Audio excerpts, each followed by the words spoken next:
Warning: the stories in this podcast often contain violent and disturbing events. Listener discretion is highly advised.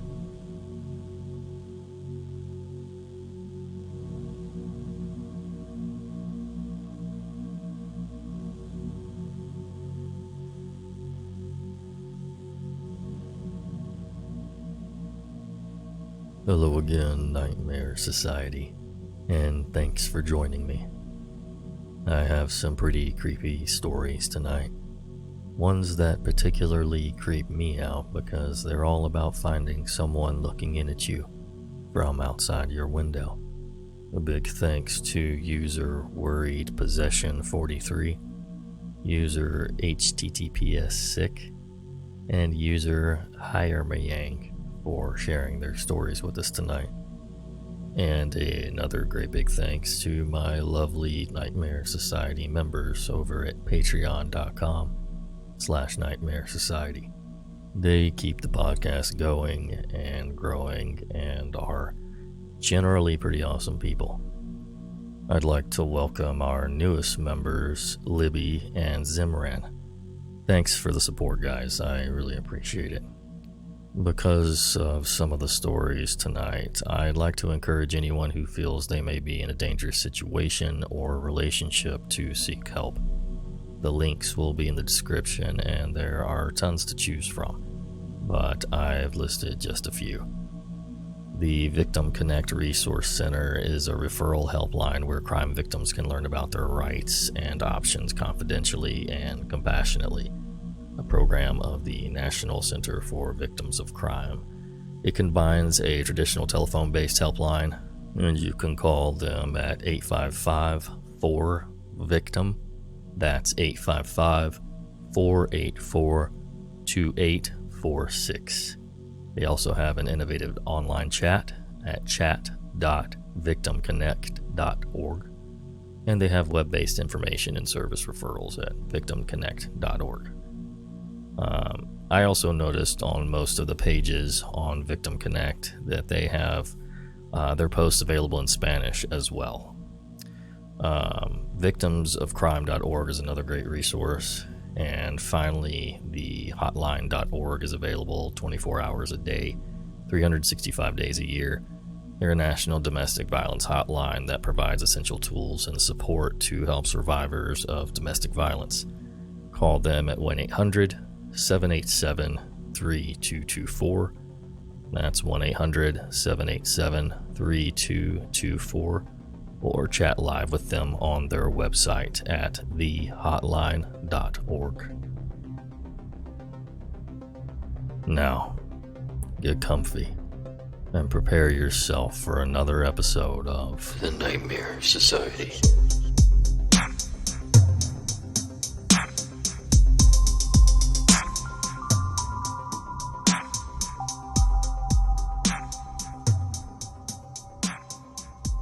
I was 16 and we met on Facebook. He went to a school nearby and we decided to meet up for a movie. We had a great time together and ended up dating. The first time he came to my parents' house, he had an ankle monitor on for house arrest, and he wouldn't tell anyone why. Red flag number 1. And since he was a minor, we couldn't find out. My parents obviously didn't allow us to hang out, so we hung out at his house or around town at the YMCA camp. I was rebellious and naive. Things started to get weird when I noticed his family was pretty odd. One day we were getting intimate in his bedroom and I saw his father looking through the blinds. I screamed and called him out and his dad ran off. Stalker guy told me that his dad was just, quote, into redheads and liked to watch us. So this obviously was not the first time. I went to leave and his mom was doing crack in the kitchen, so I decided it was time to break up. This is when it got bad. He started crying and told me that he's in cancer treatment and that's why he needs me. He doesn't have long to live, blah, blah, blah. I believed him and told him that we could be friends. This is when the stalking started. He switched schools to my high school, but never went to class. He would just stand outside of my classroom looking inside until it was passing period. When I would leave class, he wouldn't address me. He would just follow about 10 to 15 feet behind me to my next period and stand outside the classroom again. I was too intimidated to say something to him. He was 6'4" and a heavy-set guy, so I just let it happen for weeks. It started to progress to where he would follow me home every day. He would get on the same bus as me, despite living across town, and walk 10 to 15 feet behind me all the way to my house. He would stand outside, just staring up at the window until around the time my parents got home, and then he would just leave. Finally, I told him to screw off and leave me alone. I told him we could no longer be friends or acquaintances and to forget about me. However, that escalated things way further. I started getting about 150 calls a night. Half of them were him screaming death threats and in detail torture methods that he wanted to do to me, and the other half were him singing me love songs that he wrote on his guitar. Every time I blocked his number, he seemed to just magically get a new one and leave more messages on that. I woke up one day to see that overnight he had left me one of those dancing/singing snowmen on my porch. He had stabbed it in the head and the knife was still sticking out of it. He covered it in his liquid deodorant that I had previously mentioned liking the smell of, and I noticed there was a hole where the little song recording device was. When I pressed the hand, it was not the regular Frosty the Snowman song that played. It was his voice, singing eerily. I'm gonna have you forever. I'm never going to let you be. I was done at this point, and I told my parents, who contacted the school. They suspended him, but he still waited at my bus stop every day and walked to my home with me. One day he ran at me like he was going to tackle me. When I tensed up for the impact, he stopped and hugged me. It wasn't a regular hug. It was like he was trying to crush me. I was 5'1" and about 90 pounds at the time. He ended up cracking one of my ribs. I cried and he started crying too before running off. He left me a voicemail apologizing in song. This one night is the night I'll never forget. And it's the reason we got a restraining order and my dad got a gun. I woke up one evening for no reason, just was fully awake. I got up to go to my kitchen to get a glass of water to relax, and in the reflection of my fridge, I saw movement in my backyard. I couldn't see well because it was so dark outside and so light inside, so I went to the back sliding glass door to get a better look. When I got closer, I was met with the silhouette of a 6'4" man standing just outside the door. Stalker guy was in my backyard, under my room at 3 a.m. He was just staring at me. I screamed and my parents got up, but he was gone by the time my dad went outside. There's a patio right outside my bedroom window that goes all the way to the ground, so it's possible he could have been up on top of the patio looking directly into my bedroom window before. We got a restraining order granted shortly after that, and Stalker Guy dropped out of school. I haven't seen him since in person, but every 6 months or so, he makes a new Facebook and tries to friend request me. I just block it and report it every time. Really scary stuff. Y'all ever heard that myth that if you wake up in the middle of the night for no reason, there's likely something looking at you? Well, maybe it is true. I don't know what he's doing now or where he went, but I don't care to know, and I pray that we never meet again.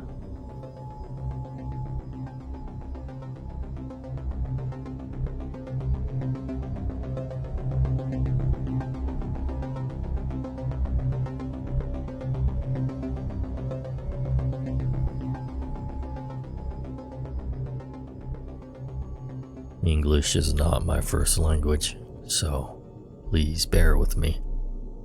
If anyone listening is Mexican, you know that it's normal to have a concrete wall between your house and the street, or at least protection on your windows like bars or something. Well, I live on an old street, so we don't have a wall or protection in the windows. Mainly because on the street where I live, everyone knows each other very well. The kind of streets where old people know each person's name and surname. My room is on a corner, so I have 2 windows.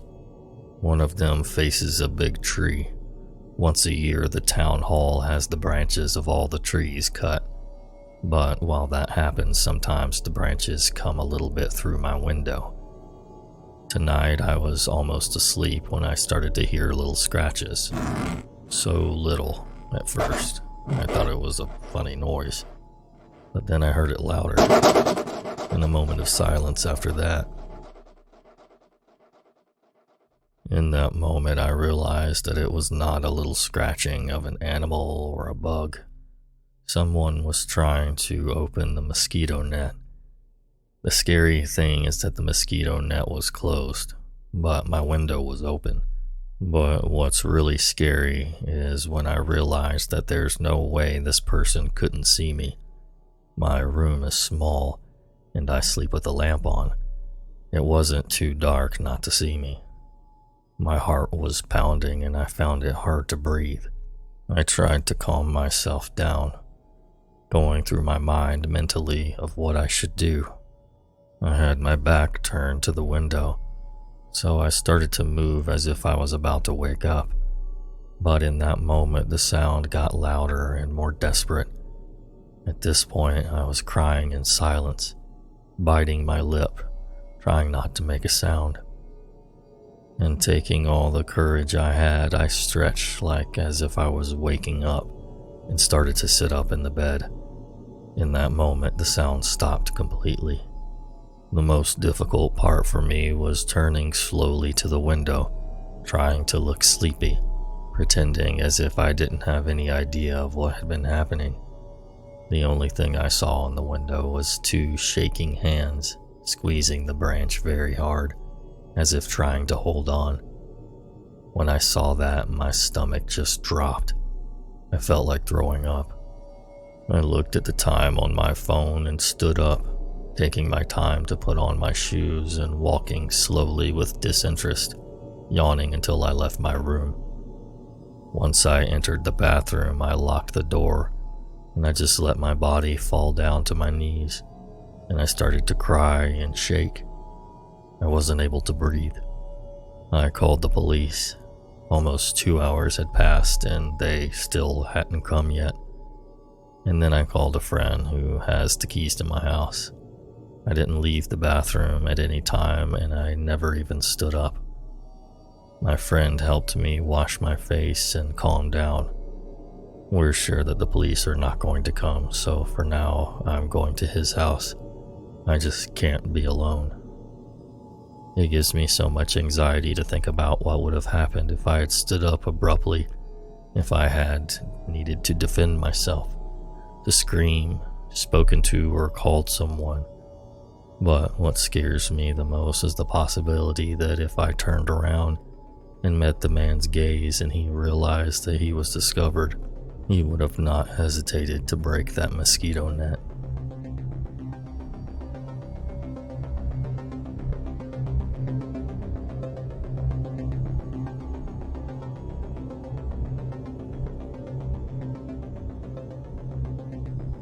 Over 10 years ago, I used to live in a peninsula in Norway. It was quite idyllic, actually. as me, my sister, and my mom lived within walking distance to a beach.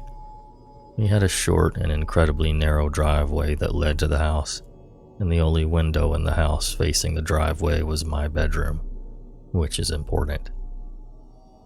I was about 9 or 10 at the time when the incident happened. I was in the living room watching a show on Jetix.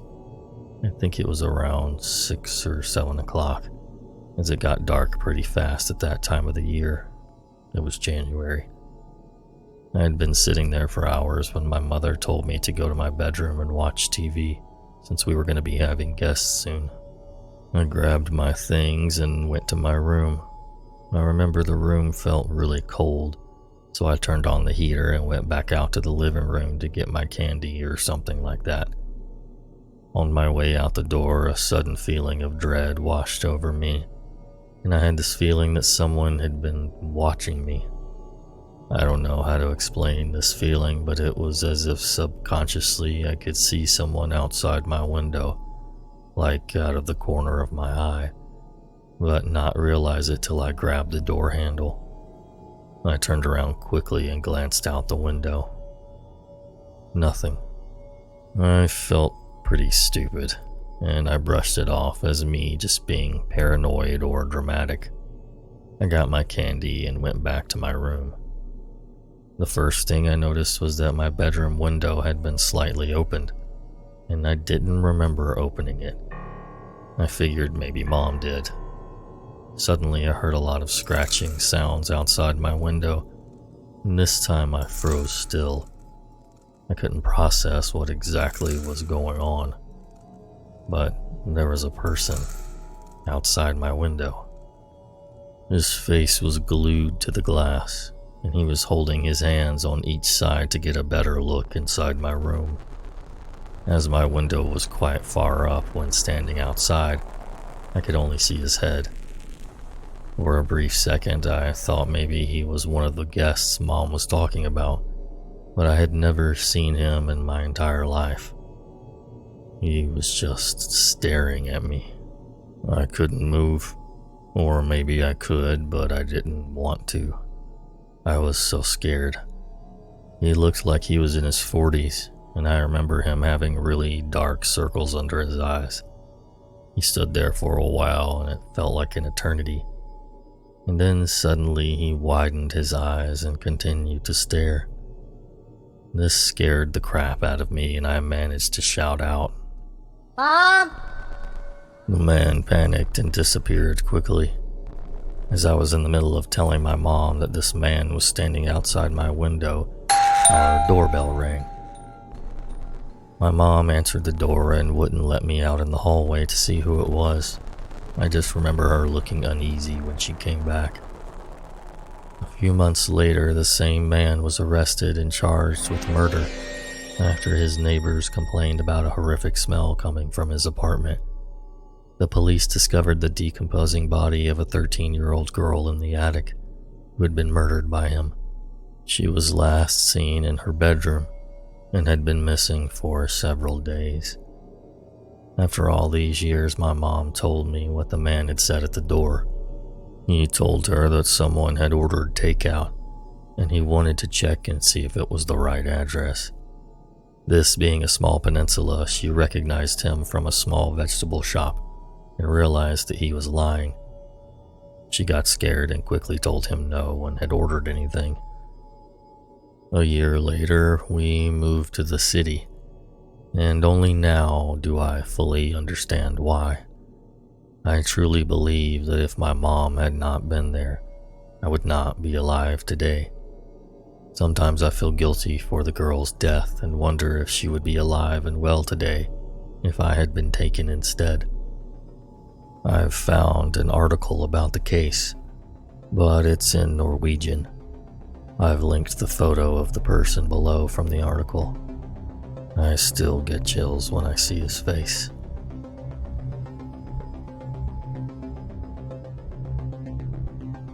I know we have some Norwegian folk who listen to the podcast. I'm wondering if any of you guys are familiar with the case. The photo of the man is on our Instagram at Nightmare Society Radio. I'm gonna see if I can find any more information on it in English, so we'll see. And thanks so much for listening, guys. Don't forget to check out patreon.com/Nightmare Society and follow us on Instagram. And until next time.